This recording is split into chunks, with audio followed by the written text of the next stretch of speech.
You look so cute. And there's Delita snoring away.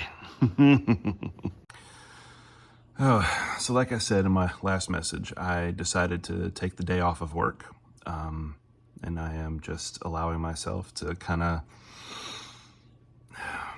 just focus on me and kind of healing and taking a break for myself.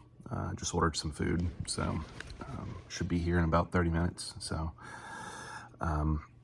wanted to kind of get back to process. I know I said that in the last video, I said that I had something completely different planned for today, and so I'm gonna go ahead and get back to it. I told you that I kept really detailed notes as far as what happened directly after Brittany's passing and directly after her memorial service. Her memorial service took place at the very end of January 2023. Yeah, so once again, the purpose of this is me recounting my experiences and just kind of my mental state and looking into what happens to those that remain, right? February 1st, I went back to work. Just, I think we had her service on a Saturday, maybe a Sunday, maybe a Monday. I don't remember. Probably a Monday, because I remember the very next day going back to work. So February 1st, I show up at work. My boss tells me, hey, take your time. If you need to run out for anything, just get up and go. You're fine. Do what you need to do. Love my boss, love him tremendously. I had a tremendous amounts of help from him and the organization directly afterwards. I had planned on working a full day, but it seems that you never really get a break. Immediately after, I received a message from one of our clients, and she was expecting something business related. Hey, you needed to turn this in. Did you ever turn this in? My business people might know more, something to do with taxes, or whenever they outsource something, we have to turn in what we charge them, something along those lines. And I had to tell her, look, I'm sorry. Brittany passed away. She normally would have handled all this. I've been dealing with, the reality of this. And I think that's, it's kind of the big thing at the time. It was such a large shock that, yeah, we saw this coming, and yeah, we were, we're planning for it, and you want, your partner's life to have meaning and to have this, this specialness, but you're surrounded by mundane things. You're surrounded by the normalcy of life. You're surrounded by life going on. And it's so weird because for you, time has stopped. Time is completely and totally shattered. And even time doesn't even make sense anymore. It's just this idea that simultaneously time seems to be moving and standing still. At least that's the way I always explained it to everybody whenever we were going through the cancer journey. Life kept moving forward, and it felt like life was moving forward at a breakneck pace. And there were many times when I told somebody, yeah, it's been about a month since that happened, and their response was, that was 4 days ago. Something to that effect. Like very, like my perception of time was completely and totally skewed. And so coming out of the level of stress that I was in and coming into this sort of life moving on in these mundane ways, it breaks you. It turns you into you're wondering what's happening. Why is stuff still moving so fast? But then it's not. It's just moving at the normal pace that it's always been moving at. It's just your perception. And I think it's literally the first day after my after the proceedings that this happened, and it was just like, I need to get back to the mundane things already. I need to start dealing with her passing away. I need to start dealing with tax codes, tax breaks, and all this stuff. And it shocked me. I was fortunate. Brittany had always taken care of everything. She was the business person. She was the one who knew all of the things. And it was just me. So I very quickly had to figure out what to do. I messaged our client and said, hey, Brittany passed. I can help you. I need to figure out this stuff anyway. If you tell me what I need to do, I will do it. I'm sorry that I'm not more prepared. And of course, she was totally bent over backwards to help me and was totally understanding, and I'm forever thankful for that. But she walked me through what I needed to do, and I did it. And unfortunately, I had to leave work early, my very first day back. I couldn't plan this. I couldn't make this up. It just happened. So I went forward and I took care of all of that, and I sent her the data, and she was happy, and she was sad, and sad about my situation, happy she got the data, and she said if there's anything I need help with, please let her know. And that was that. That was my first day back at work. It was dip my toes in the water, go to lunch after sifting through weeks worth of emails, and go back home and start putting things in order. I look at my life now and I'm still trying to put things in order. I'm still trying to make sense of things. So it doesn't change, but more things are in order. More things are cleaned up. So, February 1st, accounted for. Okay, I have got to move. I am sorry.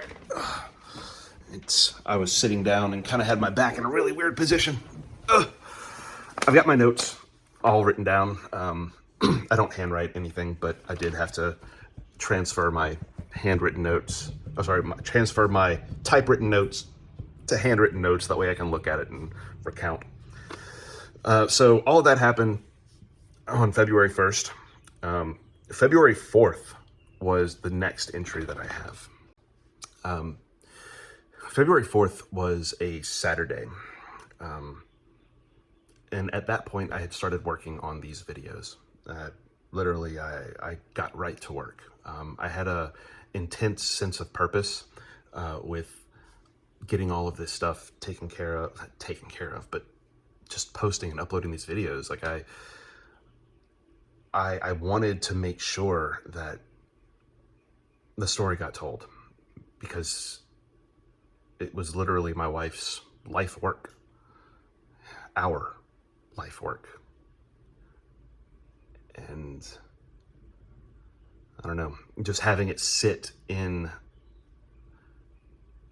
a file somewhere without actually going to where it's supposed to go just seemed a total anathema to me. I needed to get to work, and the faster I got to work, the better, which was simultaneously good and bad.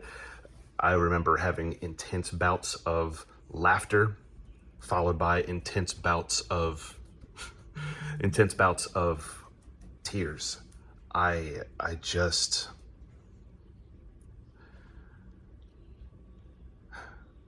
and it was the comments, your guys' comments. I knew I was going to answer every single comment, and I did. And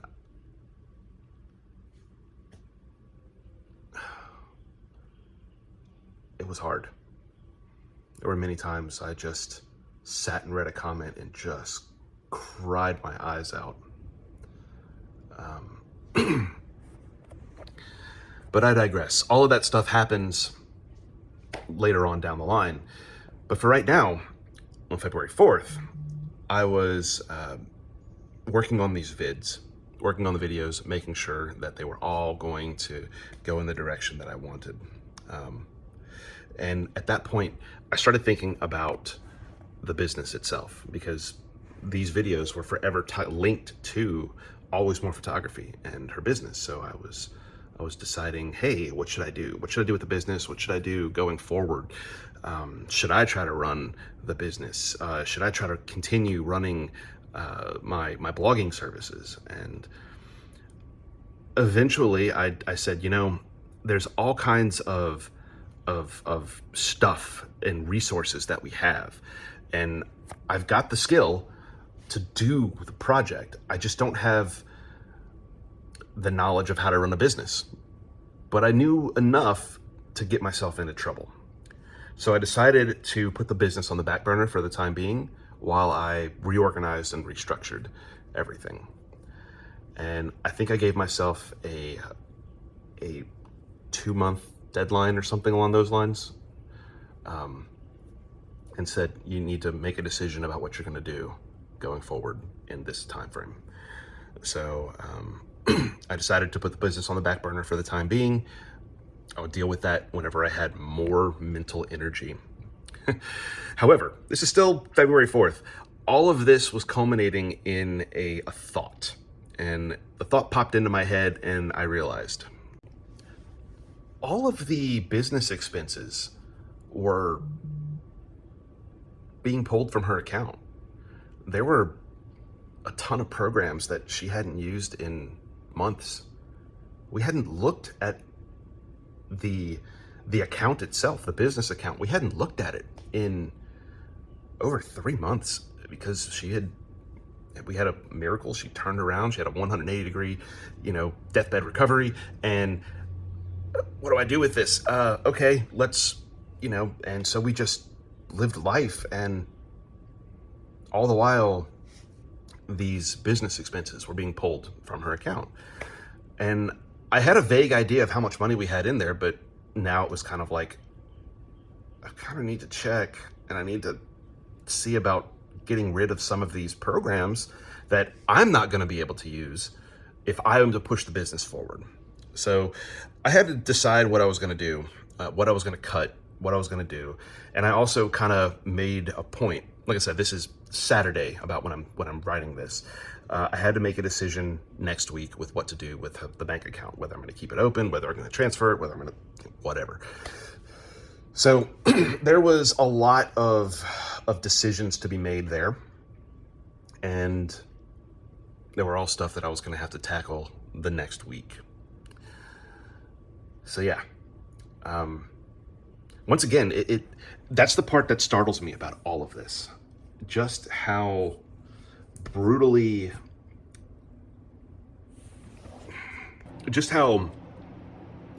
practical everything became. And I was struggling with that a lot. Brittany was more than the sum of her parts. My loved one was worth more than the sum of her parts. And yet, here I am, 4 days past her memorial services, and it felt like she was reduced to numbers, reduced to a series of mundane tasks that I had to take care of, to clean up things, to fix.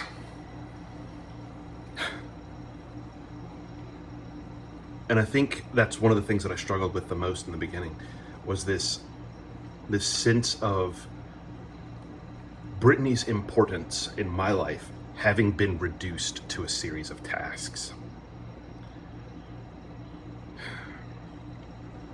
And I don't have any real great advice for anybody who's gone through this. It's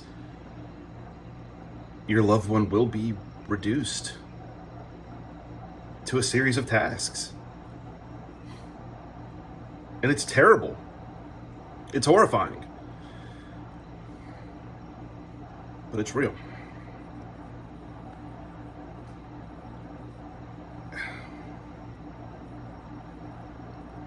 It's up to you to find importance. The memory of your loved one, what their life meant, what it was all worth. But you need to do it within those mundane tasks. The cleaning up. God, I can't tell you the amount of time I spent cleaning. I think one of the more terrifying times that I had in those mundane tasks was the cleaning in the very beginning. I would pick up an object that needed to be moved, needed to be kept. It was either of Brittany or of cancer. If it was needed to be kept, it was just automatically you knew what to do with it and where it would go. If it was of cancer, 99% of the time it went straight into the trash can, and I would scream and cry and moan and wail over every piece that I get angry at the thing that I was throwing in the trash can, and then it would, and then I would move on to the next piece. And the last thing that it could be was of Brittany rather than of cancer. And if it was of Brittany, it was even worse. Like, it wasn't just screaming and crying and throwing things in the trash can. It was screaming and crying and grieving and what am I going to do with this? And not everything of Brittany's got kept. Like, what do you have to throw away some things. You can't keep everything. I'd love to tell you that, when I saw her makeup kit and all the makeup that was in it, like, I would love to give it to somebody, but in reality, like, how weird is that? You give the makeup of a dead woman to somebody else? And what are they going to do with it? Store it? Hold on to it? I don't know. It's just weird. So there were lots of things that were of Brittany, not necessarily of cancer, that I didn't want to throw away because they were so much of her. But what am I going to do with it? So it was a real struggle in just the breaking down of what Brittany was in those moments. The sum of her life was more than the parts that she left behind. And that's not a real easy path to walk. It's not a real easy thing to say, but it's true.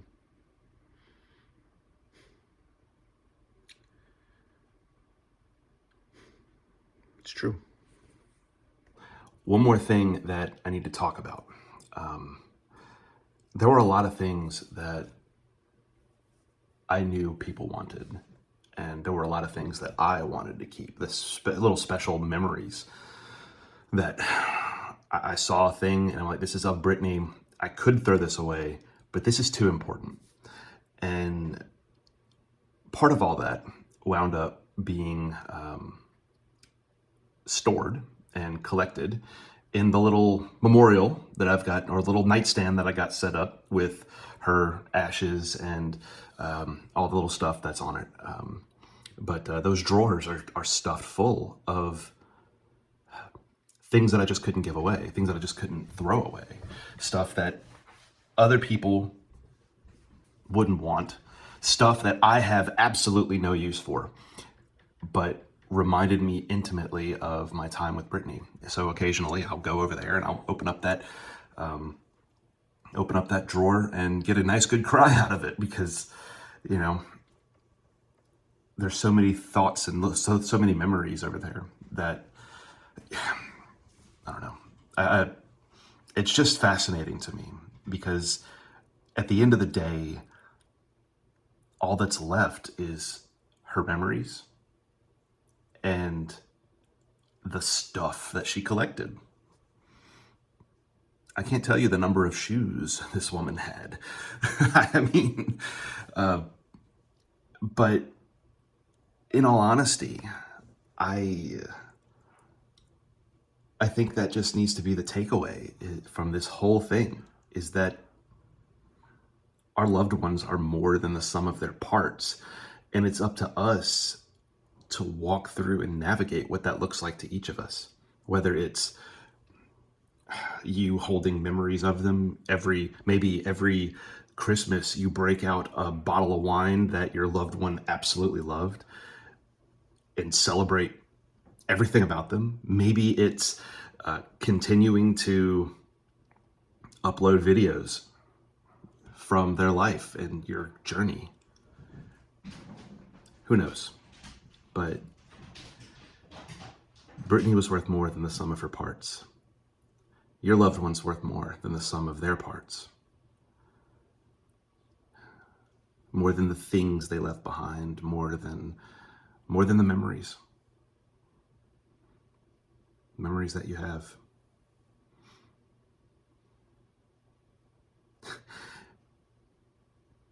And the more they mean to us, it's just amazing that our Father in heaven loves them even more. Loves us even more than we could ever love the people that we lost. And I think that's something that's important. It's something that's amazing. I've poured my heart out, crying, wailing, and the amount of grief that I've experienced and the amount of love that's still there, this endless wellspring of emotion attached to her. And to think that the God of the universe loves me just as much, loves me even more.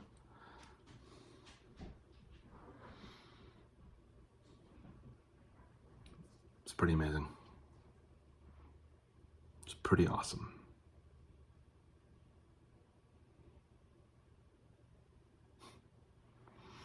Brittany was worth more than the sum of her parts. And the love that I feel for that is eclipsed by the creator of the universe, who loved her infinitely more than I could ever love her.